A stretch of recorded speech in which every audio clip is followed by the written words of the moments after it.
Tiniyak ni Senadora Miriam Defensor Santiago na tuloy ang isasagawang investigasyon ng Senado sa Biyernes laban kay DILG Undersecretary Rico Puno kahit pa nagbitiw na ito sa pwesto. Ayon sa Senadora, maaaring sampahan ng reklamong kriminal si Puno sakaling may mga ebidensyang lumabas laban sa kanya kaugnay ng umano'y pagpunta niya sa condominium unit ni DILG Secretary Jesse Robredo isang araw matapos bumagsak ang sinasakyan nitong eroplano sa Masbate. Dagdag ni Santiago, marami rin daw silang itatanong kay Puno, kabilang ang umano'y kabiguan nitong masugpo ang weteng.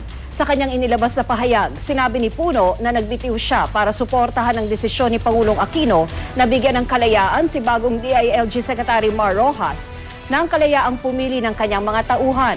Kasabay nito nagpaliwanag si Puno sa pagpunta niya sa condo unit ni Robredo noong August 19. Anya, alinsunod sa utos ng Pangulo, pinangunahan niya raw ang pag-secure sa mga tanggapan ni Robredo.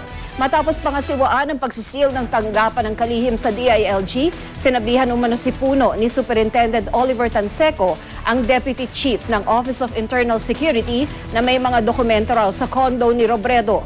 Mula sa DILG, pumunta raw sila sa condo unit sa Quezon City. Pero giit ni Puno, nasa lobby lang daw siya at hindi siya pumasok sa mismong unit. Iniutos niya rin sa mga tauhan niya na lumagda sa logbook ng gusali at umalis din sila makalipas ang 20 minuto.